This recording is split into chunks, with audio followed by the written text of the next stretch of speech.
kemana Indonesia nih kalau anak muda zaman sekarangnya kayak gini modelnya? Makasih kak, kok kesel? Ini loh, masa 82,4% remaja Indonesia menggunakan narkoba? Masa sih kak? Aneh-aneh banget mereka. Padahal udah jelas-jelas narkoba itu nggak baik loh. Mana? Nah, lihat. Iya loh. Bahkan bukan cuma 82,4 sebagai pemakai, 47,1 berperan sebagai pengedar, dan 31,4% sebagai kurir. Wah, bayangin aja kalau Indonesia remaja itu berjumlah 1000 orang dan 824 orang dari 1000 orang itu pemakai. Bahaya banget nih Indonesia. Berarti remaja yang bukan pengonsumsi itu 176 orang. Waduh, rasio pengonsumsi dan non pengonsumsi jelas jauh banget. Kira-kira 103 berbanding 22. Nah, maka dari itu mau dibawa kemana Indonesia kalau generasi penerus bangsa aja udah kayak gitu modelnya? Sekarang kalian mengerti bahwa saat ini Indonesia sudah berada di zona merah. Loh, kok di zona merah sih? Emang narkoba seberbahaya itu? Maka dari itu, mari kita tuntas satu persatu mengenai narkoba. Kalian tahu nggak sih narkoba itu apa?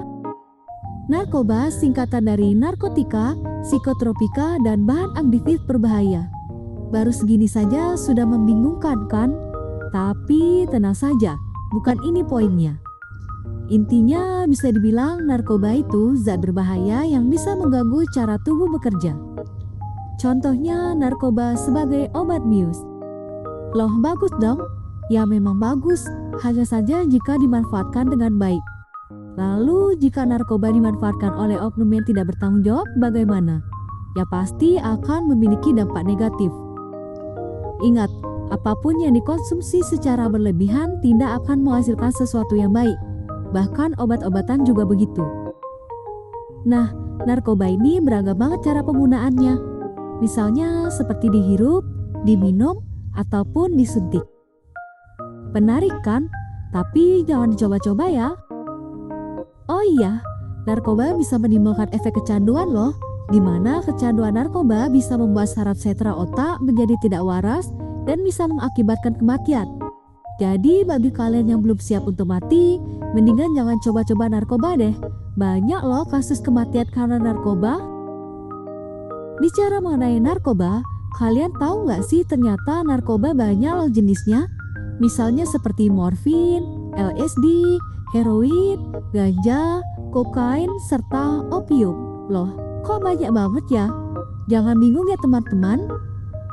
Kalian nggak perlu hafalin semua nama itu, karena yang perlu kalian ingat cumalah segala jenis narkoba itu berbahaya.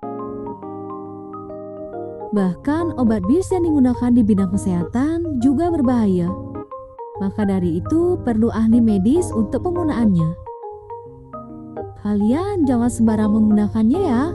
Mentang-mentang obat bius sudah berisi logo BPOM, kalian malah seenaknya menggunakannya. Yang namanya obat sudah pasti ada dosisnya.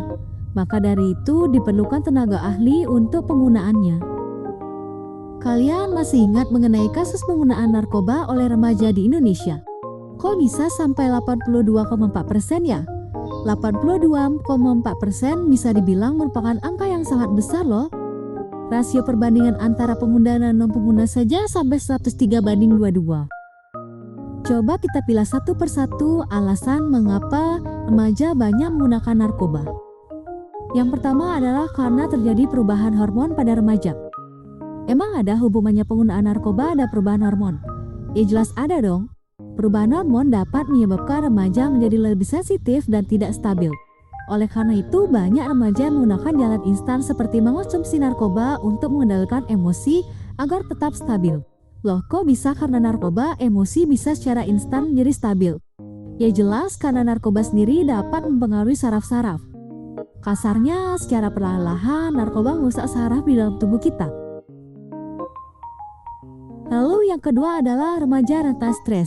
Kurang lebih sama seperti sebelumnya, narkoba dijadikan cara instan bagi remaja untuk menghilangkan stres mereka. Yang ketiga, remaja memiliki rasa ingin tahu yang tinggi. Memiliki rasa tahu yang tinggi memang merupakan salah satu hal yang baik. Namun jika tidak dapat dikontrol maka akan menjadi bumerang tersendiri. Misalnya adalah Rio merupakan anak yang memiliki rasa ingin tahu yang tinggi. Suatu hari dia penasaran dengan rasa dari narkoba sehingga Rio mencoba narkoba tersebut. Yang awalnya Rio hanya ingin mencoba sekali, namun dia malah terus mencobanya karena narkoba sendiri memiliki efek kecanduan. Maka dari itu kalian jangan coba-coba ya. Yang keempat, ini sih yang paling parah, remaja mudah terpengaruh oleh teman. Ya, kadang teman seperti ini memang bertebaran di mana-mana. Teman seperti ini biasanya kalau tidak karena dia orangnya berandalan, ya pasti karena butuh uang. Pokoknya kalian harus pilih-pilih dalam berteman ya. Pilih-pilih dalam berteman bukan selalu berdampak negatif loh, namun memiliki dampak positif tersendiri. Misalnya seperti terhindar dari pergaulan bebas. Heran deh sama orang-orang yang suka mengonsumsi narkoba tanpa anjuran dari para ahli. Memang manfaat apa yang mereka dapat? Ya walau narkoba sendiri digunakan untuk menghilangkan rasa sakit, mempengaruhi emosi, tapi tetap saja itu hanya pengaruh jangka pendek kan? Memangnya mereka tidak memikirkan masa depan mereka, lingkungan mereka, atau bahkan keluarga mereka sendiri? Sekedar informasi saja ya, narkoba jika digunakan secara terus-menerus dapat merusak saraf yang ada di dalam tubuh kita, merusak jantung, dapat terpapar HIV/AIDS, siklus haid tidak teratur bagi perempuan, menyerang kesehatan secara menyeluruh, hingga menyebabkan kematian. Jadi gimana? Udah jelas kan kenapa Indonesia berada di zona merah? Terus kalau udah terlanjur mengkonsumsinya gimana dong? Ya harus diobati lah.